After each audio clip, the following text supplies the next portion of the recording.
Righty then, welcome back to the channel. 5 things you learned watching United lose at home to Galatasaray. And in the process making qualification for the next round. Not just difficult, but yeah. So I'm going to start with the positive because it gets rough. Well, immediately after the positive, actually. So let's talk about Højlund. The kid has got absolutely everything. 20 years of age. He put on a mature, quality performance. We saw pace. We saw raw power. The second goal was absolutely frightening. He put the afterburners on. He was gone. He combines that raw physicality with really good technicality. Doesn't stand still in the box. Has got genuine striker instincts. We saw the full toolbox, I thought. He held the ball up well. He got his head on something. He burnt away from someone with a through ball. That was the only light in a dark day. And that's it for the good. Strap in. It's about to get proper shit. Right, Onana. It has been error after error. And I think some people have been looking for him to make some errors. And there has been some errors there. I think they're getting a little bit overcooked. And he's getting the blame for everything that goes in. Now, he almost spilled the ball to Zaha just before the real big mistake.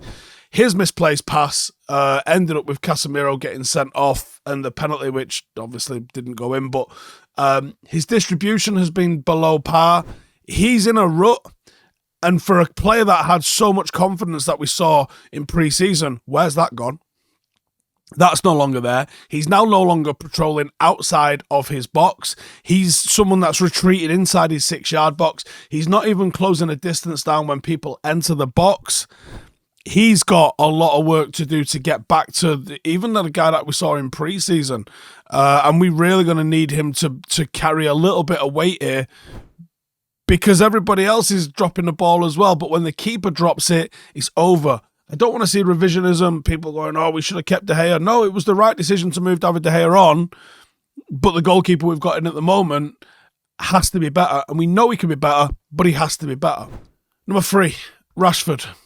Now, I've been writing a video this week about Marcus Rashford and this season and maybe what's the possible causes of what we're seeing from him as a player. But I thought it was a really, really mixed bag. He had some bright moments.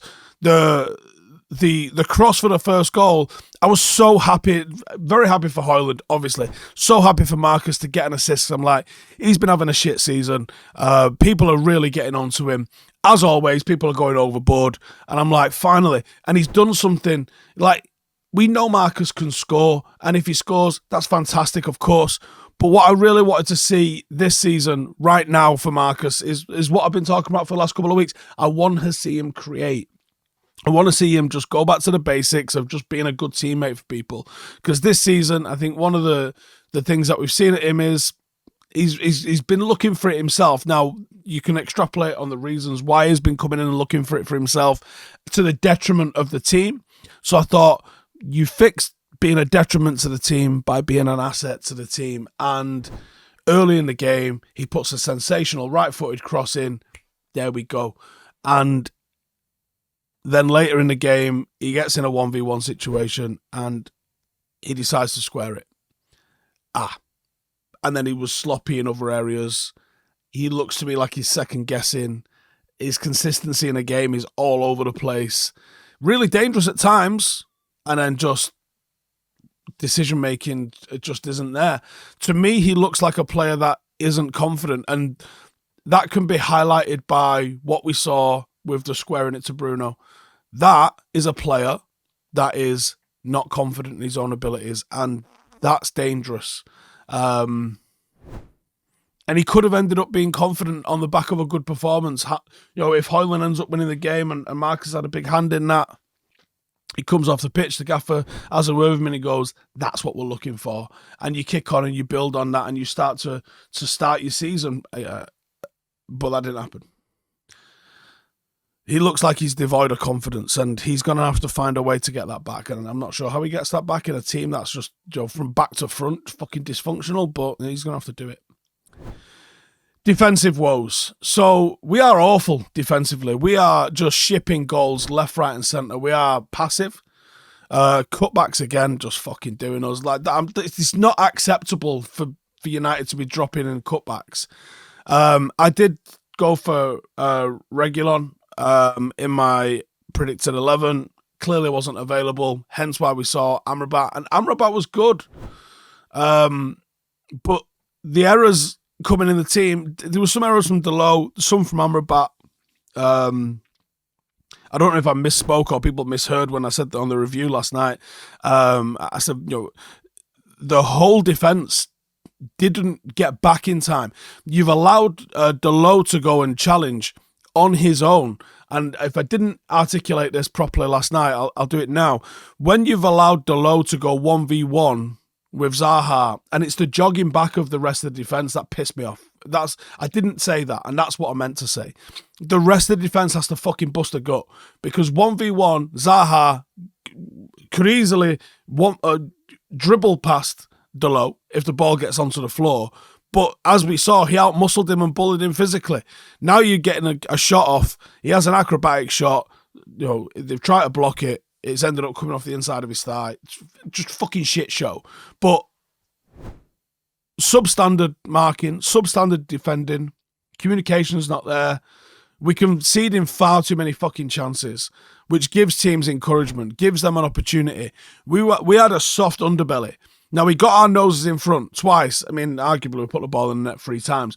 But twice we got our noses in front, and twice we went, fuck it. Let's just defend like dicks. And I said I wasn't going to end on a high. But I'm going to end on hope rather than a high. Check that out. Fucking hell. Obama over here. And it's Mason Mount. I think outside of Højlund, he deserved a special mention. And he is starting to tick. I don't think we're talking man of the match worthy here. I don't think we're talking like get carried away. But let's have a bit of acknowledgement of a player that is starting to build confidence. There's a little bit of impetus in the way he plays. There's a little bit of energy about the way he plays. And, when we've lacked that, that's something that we need. And he's shown a little bit more quality. He's started to create chances. He's looked a little bit dynamic. And I'll just say it's promising steps. And it's promising steps that we bloody need, because I'm looking at all areas of this team and I'm just frustrated, and I'm thinking, I don't know where the fucking hell the hope comes in here. Like, you look at the run of games we had and you go, fucking win them. Yeah, go on a right run here now, rack up like fucking 15, 18 points. No. You're looking at the Brentford game at the weekend, should be like, fucking give me that. Getting Brentford at home. And now you're looking at it going, we need to turn up. Because we need to fucking turn up. Give us your thoughts on that anyway in the comments in a bit. Hey, thank you for watching the video. If you are new around these parts, then don't forget to subscribe. My channel is proudly supported by my community on Patreon. If you'd like to get a little bit of extra content, a Discord group, meetups, 5-a-side games, weekly podcasts, behind the scenes, and even an occasional bit of transfer news as and when I get it, then for the price of a pint, you can show your appreciation for the content that we make and get some goodies for doing so as well. Check the link in the description or click the button right here. You'll also find all of my socials here too if you want to follow me on any of those platforms. Nice one.